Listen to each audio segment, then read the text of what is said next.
This is part 2 of the videos for chapter 12 lecture, so make sure to watch them in order, otherwise they won't make any sense. So continuing on, this is an overview for the next few chapters and what we're going to talk about in each of these chapters. So in chapter 12, what we're going to talk about is the single factor, which will make more sense as we go through examples, but again, remember a factor is either your independent variable or it's a quasi-independent variable, but you just are looking at one independent or quasi-independent variable, and that variable was measured in a between subjects sort of design. So remember that we still have the same difference that exists for between subjects research methods and within subjects research methods that we've talked about in the previous chapters. So again, a between subjects sort of design is when you have completely different people in each of the different groups you're comparing. So that still is true for these chapters. In chapter 13, we're going to talk about a similar sort of ANOVA, except the difference is that it's dealing with a within subjects design. So again, remember from previous chapters, we talked about the distinction between the between subjects research design and the within subjects research design. And the major difference there would be that the within subjects research design would be the same people in each of your different conditions. So we talked about designs that involved 2 different time points that people were measured on, like before and after. So the same thing applies here in that type of research design, that it's the same people across all of your different conditions or levels. In chapter 14, we're going to talk about what's called a factorial ANOVA, and this would be a situation in which you have 2 or more factors. So again, remember the factor is your independent variable, or it could be a quasi-independent variable. So just to give you an example of what that might look like, so let's say we wanted to look at both your major and also what temperature room you were in. So that is looking at 2 different factors, and maybe we want to see how both of those factors influence your levels of aggression. So looking at what major you're in, whether you're in psychology, biology, or business, and then also looking at that other independent variable, so room temperature. So that would be cold, average, or hot temperature room. And we want to see how aggressive you are based on both your major and what temperature room you were in. That would be an example of a factorial ANOVA. So we're going to talk about each of these different types of ANOVAs in each of those different chapters. So right now we're just focusing on chapter 12, which is this single factor, again, just one independent or quasi-independent variable, and we're measuring the effects of that one variable on our dependent variable. And the groups are measured in a between subjects research design, which means completely different people in each of the groups that we're comparing. So just to recap, the situation in which we'd use the analysis from this chapter, so the one-way between subjects ANOVA, is when we're comparing the effects of one factor. So again, that could be either an independent variable or a quasi-independent variable. That one factor is comprised of 2 or more levels. So remember, we just learned about the term levels, which refers to the different groups that you're comparing. So 2 or more groups are being compared. So again, remember that ANOVA isn't limited in the same way the t-test was. So t-tests could only compare 2 groups.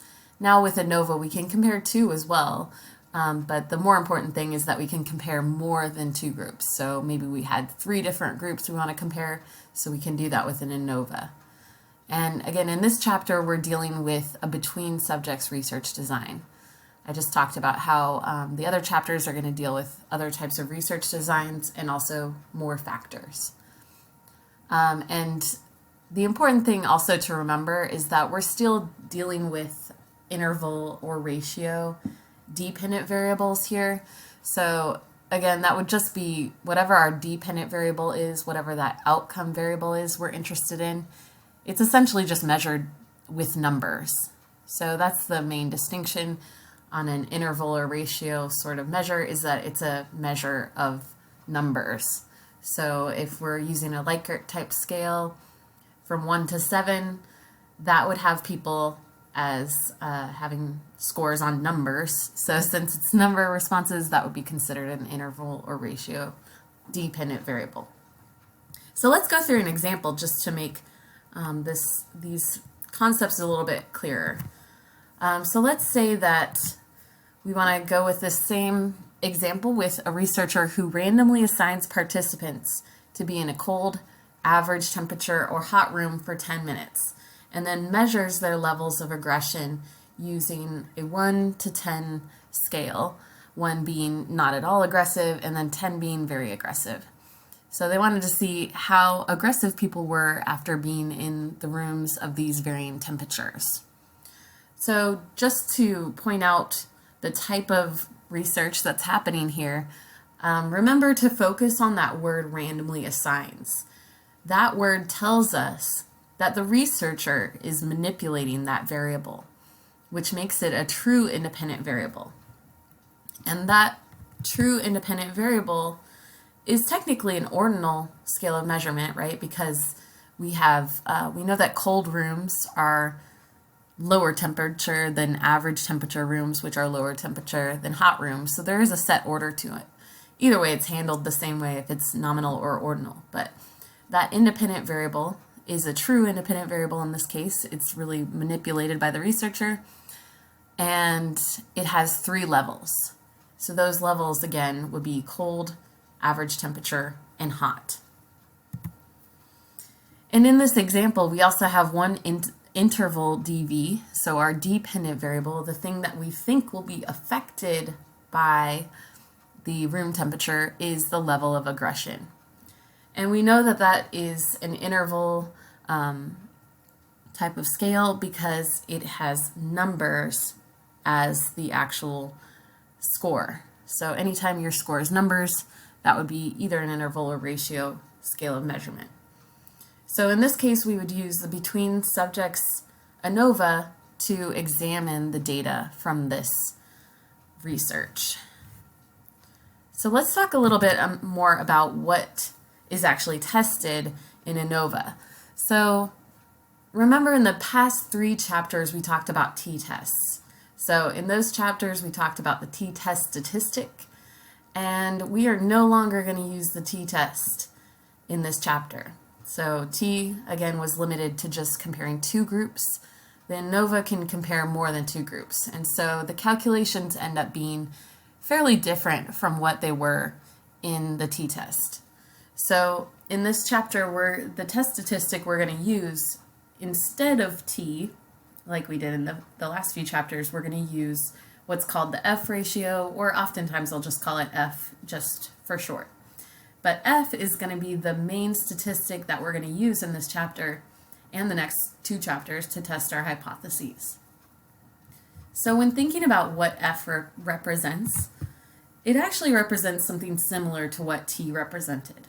So when we're thinking just about the theoretical structure of what's being tested and what we're measuring, in the t-test, we're measuring the actual difference between our sample means, and we were comparing the difference that was obtained between our 2 sample means, or the difference between the sample and population. Either way, we were comparing that mean difference to the amount of difference we would expect between those 2 means just due to chance alone.